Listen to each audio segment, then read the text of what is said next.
किताब मुकद्दस में से नाहूम के दूसरे बाब की तिलावत।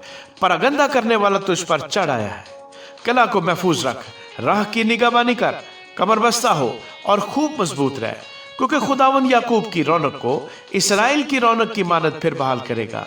अगरचे गारतगरों ने उनको गारत किया है और उनकी ताक की शाखें तोड़ डाली हैं, उसके बहादुरों की सिपरें सुर्ख हैं, जंगी मर्द किरमजी वर्दी पहने हैं, उसकी तैयारी के वक्त रात फौलाद से झलकते हैं और देवदार के नेज़े बशिद्दत हिलते हैं।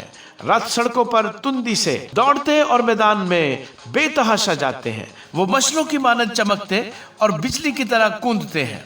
वो अपने सरदारों को बुलाता है, वो टकरे खाते आते हैं, वो जल्दी जल्दी फसील पर चढ़ते हैं और अड़तला तैयार किया जाता है। नहरों के फाटक खुल जाते हैं और कसर गुदाज हो जाता है। हुस्न बेपर्दा हुई और असीरी में चली गई, उसकी लौंडियां कमरियों की मानद कराहती हुई मातम करती और छाती पीटती हैं।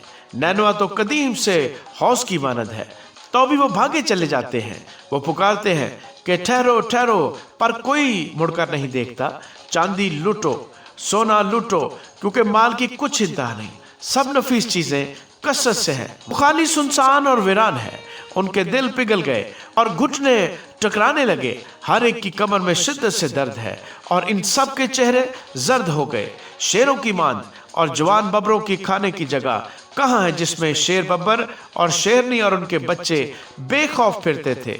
शेर बब्बर अपने बच्चों की खुराक के लिए फाड़ता था और अपनी शेरनियों के लिए गला घोंटता था और अपनी मांदों को शिकार से और गारों को फाड़े हुओं से भरता था। रब्बुल फाज फरमाता है, देख मैं तेरा मुखालिफ हूँ और उसके रथों को जलाकर धुआं बना दूंगा और तलवार तेरे जवान बबरों को खा जाएगी और मैं तेरा शिकार जमीन पर से मिटा डालूंगा और तेरे एलचियों की आवाज फिर सुनाई न देगी।